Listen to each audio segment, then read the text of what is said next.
Di video kali ini, Om Bigos akan menceritakan alur lengkap dari sebuah film berjudul Amuse. Kalau kemarin Om Bigos udah bahas film yang dibintangi sama Bebang Gong Yoo, kali ini Om mau bahas sebuah film yang dibintangi sama pasangannya Gong Yoo di Drakor Goblin.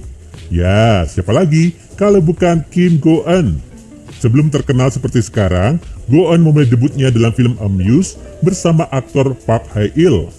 Amuse sendiri bercerita tentang kisah cinta antara seorang kakek tua dengan seorang gadis SMA.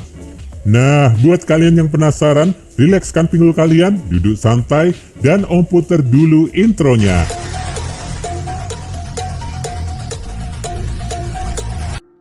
Film dibuka dengan berfokus pada seorang kakek berumur 70 tahun yang bernama Lee. Di usianya yang sudah tua, ia tinggal seorang diri di pegunungan. Lee sendiri merupakan seorang penulis terkenal.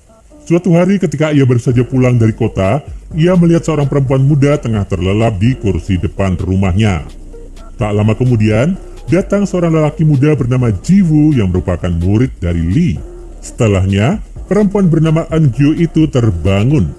Eun mengatakan bahwa dirinya tak sengaja masuk ke rumah tersebut untuk beristirahat sejenak.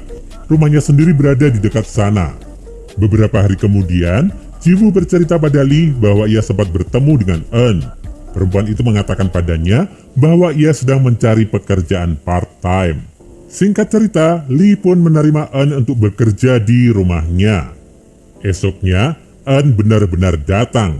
Ia pun mulai membersihkan rumah itu.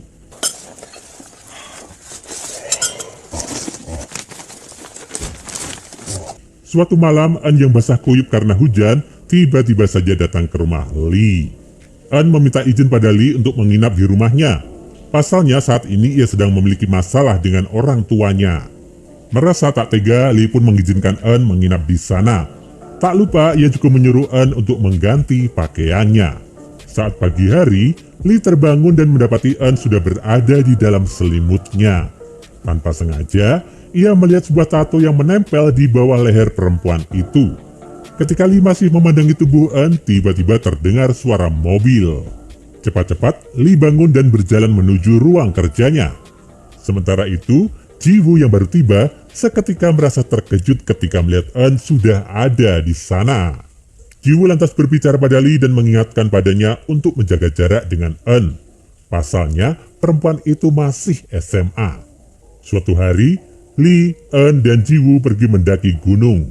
Saat itu Eun menyempatkan diri memandangi pantulan dirinya di cermin. Tiba-tiba Jin-woo mengagetkannya dan membuat cerminnya terjatuh.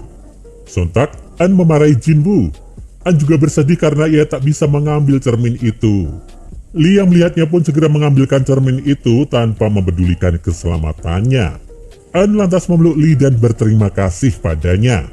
Esoknya, Eun mengajak Lee untuk membuat tato seperti miliknya. Ketika Eun sedang membuat tato untuk Lee, pikiran pria tua itu pun mulai traveling. Usai mendapatkan tato, Lee kembali ke tempat kerjanya. Pria tua itu mulai menulis cerita berdasarkan hayalannya tentang dirinya dan Eun. Sementara itu, Ji-woo sudah mulai merasa stres karena naskahnya belum juga selesai. Ia pun menelpon Eun dan menyuruhnya datang ke tempatnya untuk membawakan obat flu. Siapa sangka, Ji-woo malah memarahi Eun karena insiden kaca kemarin. Ia juga menyuruh Eun untuk tak mengganggu Lee lagi. Eun pun membela diri dengan mengatakan kalau Lee lah yang menyuruhnya datang ke rumahnya. Esoknya, ketika Eun hendak memindahkan sebuah lemari di ruang kerja Lee, Ji-woo segera mencegahnya. Karena keduanya tak mau mengalah, lemari itu pun jatuh dan terbuka. Ji-woo tak sengaja melihat salah satu naskah yang ternyata merupakan naskah yang baru saja dibuat oleh Lee. Artinya, naskah itu berisi kisah Lee dan Eun. Saat malam hari, Ji-woo membaca seluruh naskah yang diambilnya itu. Usai membacanya, ia pun merasa terharu. Di sisi lain, Eun dan Lee menjadi semakin dekat. Keduanya bahkan sering menghabiskan waktu bersama. Beberapa hari kemudian, Lee kedatangan seorang tamu pria yang menanyakan tentang keberadaan Ji-woo.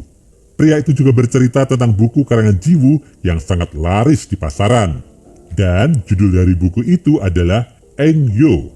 Mendengar judul itu, Lee yang merasa kaget pun segera masuk ke dalam rumahnya. Lee langsung memeriksa naskah di lemarinya. Naskah itu ternyata masih ada di dalam sana. Lee pun pergi ke toko buku untuk mencari buku yang ditulis oleh Ji-woo. Dan seperti yang telah ia duga, isi buku itu mirip dengan tulisannya. Pagi harinya, Ji-woo menyadari kalau bukunya telah dibaca oleh Lee. Lee langsung meluapkan emosinya pada Ji-woo. Ia juga mengaku bahwa tulisan itu sebenarnya ia buat untuk dirinya sendiri. Ji-woo pun membela diri dengan mengatakan bahwa tulisan itu terlalu indah jika hanya disimpan di dalam lemari. Gak ketinggalan, Ji-woo juga mengejek rasa cinta Lee pada Eun. Murid laknat kayak gini enaknya diapain ya? Lee yang terlanjur marah akhirnya mengusir Ji-woo dari rumahnya dengan kasar. Rupanya kejadian itu dilihat oleh Eun. Entah karena takut atau kecewa, perempuan itu pun segera berlari. Beberapa hari kemudian Eun datang lagi untuk merayakan ulang tahun Lee. Saat keduanya sedang menyiapkan makan malam, Ji-woo datang dan memberi kado untuk Lee. Ketika Ji-woo akan pulang, Lee memintanya untuk ikut berpesta dengan mereka. Setelah cukup lama berpesta, Lee menyuruh Eun untuk pulang. Sepeninggal Eun, Lee pun tertidur. Namun beberapa saat setelahnya, ia terbangun karena mendengar sebuah suara. Lee pun keluar untuk memeriksa. Ternyata Eun dan Ji-woo sedang berada di ruang kerjanya. Lee lantas mengintip dari luar. Dan betapa terkejutnya Lee ketika melihat Eun dan Ji-woo sedang bercocok tanam. Duh, gak tahu diri banget ya, bisa-bisanya push rank di rumah orang. Lee pun memutuskan untuk merenung di dalam mobilnya. Kemudian ia mendapatkan ide untuk melonggarkan ban mobilnya. Esoknya ketika Ji-woo akan pulang, ia mendapati ban mobilnya kempes. Ia pun menggunakan mobil milik Lee. Namun karena ulah Lee semalam, mobil yang dikemudikan Ji-woo pun oleng. Tapi untungnya Ji-woo masih selamat. Ia pun membawa mobil itu ke bengkel. Di sana si tukang mengatakan pada Ji-woo bahwa seseorang telah melonggarkan ban mobil tersebut. Ji-woo yang menyadari kalau semua itu adalah perbuatan Lee pun segera pergi menemui pria itu. Karena Ji-woo masih diliputi rasa marah, ia pun kehilangan konsentrasi. Alhasil, mobilnya menabrak mobil di hadapannya. Kecelakaan itu membuat dirinya tewas seketika. Beberapa hari kemudian, Eun pergi ke toko buku dan menemukan buku yang diterbitkan oleh Ji-woo. Ia pun menyadari kalau buku itu bercerita tentang dirinya dan Lee. Eun pun memutuskan pergi ke rumah Lee. Tapi di sana ia malah mendapati rumah itu dalam keadaan berantakan. Di lantai juga tergeletak banyak botol anggur. Kemudian, ia menemui Lee yang ternyata sedang berbaring di ruang kerjanya. Eun mengatakan bahwa ia telah membaca buku itu. Ia juga berterima kasih pada Lee yang telah menulis kisah yang begitu indah itu. Terakhir, Eun pamit karena dirinya tak akan pernah kembali ke sana. Mendengar hal itu, Lee mulai meneteskan air matanya tanpa mencoba menanggapi. Dan film pun berakhir.